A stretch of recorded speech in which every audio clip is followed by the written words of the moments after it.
This year, thanks to work, I got to check out the Pixel 3a XL, which, known for its fantastic camera, as well as other things, is one of the best smartphones of the year in my opinion.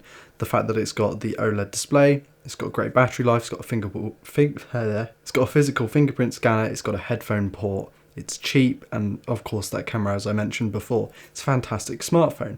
But I never got to check out the 3XL until today. So thanks to the wonderful Alex Langley for sending this over. Hey guys, my name is Ryan Thomas, and this is my review in 2019 going into 2020 of the Pixel 3 XL.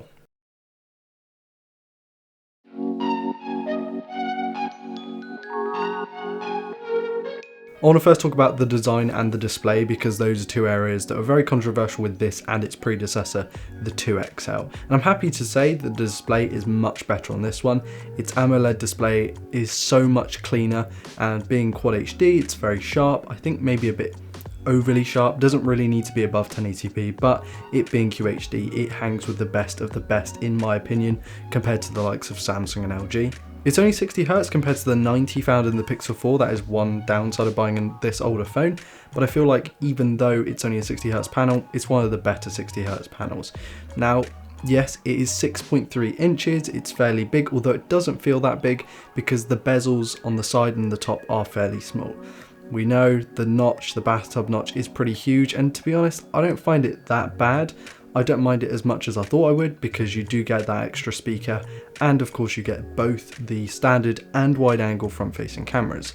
The chin is pretty big in 2019. I would say that's probably its biggest weakness in terms of its design because it's just so big compared to, let's say, what we see in the OnePlus 7 Pro and the likes of Realme phones. The display gets super bright and super dim at the same time, which is really nice because when you're at night time and you want to check your notifications, you don't want to be blinded by a super bright display, so it going that low is really nice, and it's one of the things I miss on LCD displays. Colour and contrast, very nice, did not find an issue with those compared to the Pixel 2 XL, which was known for its big blue shift, blue tint and off-axis viewing angles were pretty horrible on that. But on this, it seems just fine. It's basically what I'd call a good display in 2019, probably going into 2020 as well. Of course, it's not high refresh rate, but despite that, I think it's a very good 60Hz panel. Whether you get the slightly purple, slightly black, slightly white, whatever it is, colours, I think you're going to get a really good looking phone from the back. The front, it doesn't look amazing. It looks fine, and I think that kind of goes for the rest of how it feels. It feels nice. It doesn't feel as crisp and as well made as something like the Mate 30 Pro, the Mate 20 Pro Galaxy phones, but it still feels quite thin in the hand, and I think that's due to it being a slightly less angled side, because you do get a flat display and a flat back, meaning that you get slightly flatter side portions of the phone, which add up to make it a little bit more ergonomic than other phones. Reaching the top left and top right of the display, kind of difficult with hands of my size, and I feel like it's not going to be quite as ergonomic as something like the original Pixel 3.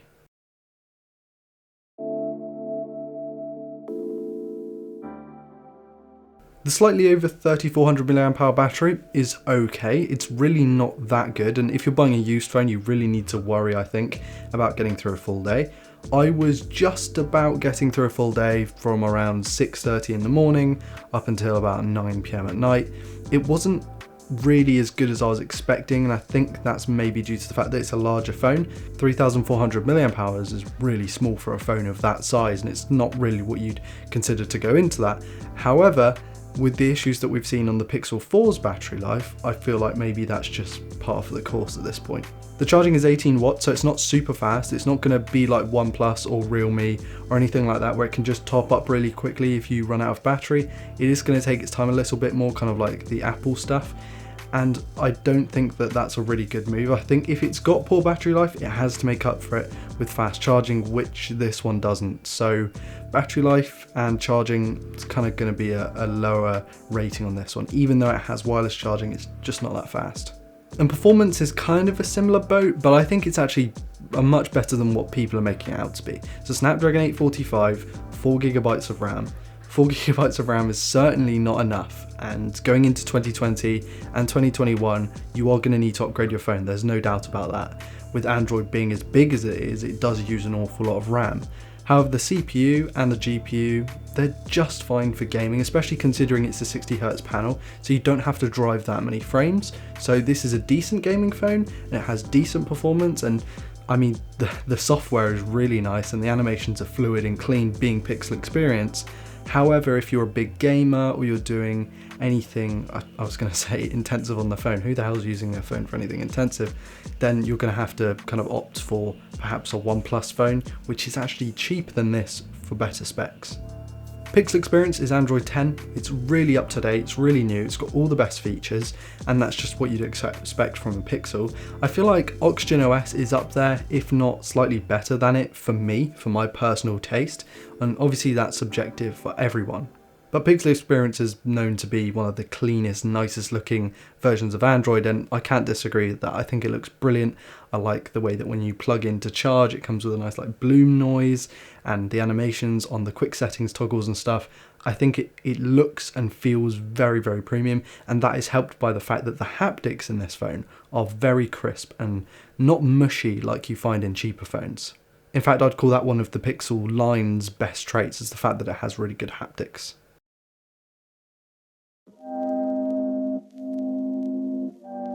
Now, we can't talk about the Pixel with at least mentioning the cameras, and this camera, well, it's pretty good, but it's not as good as I thought that it was, and I think I know why. Okay, so first things first, you know me, I love ultra-wide lenses, ultra-wide cameras. I basically need one in a smartphone, and I'm not saying that every smartphone that doesn't have one is bad. I just mean for me personally, I like that style. I want my phone to have an ultra-wide lens. So naturally, I didn't quite get on with this phone as much as a lot of people have.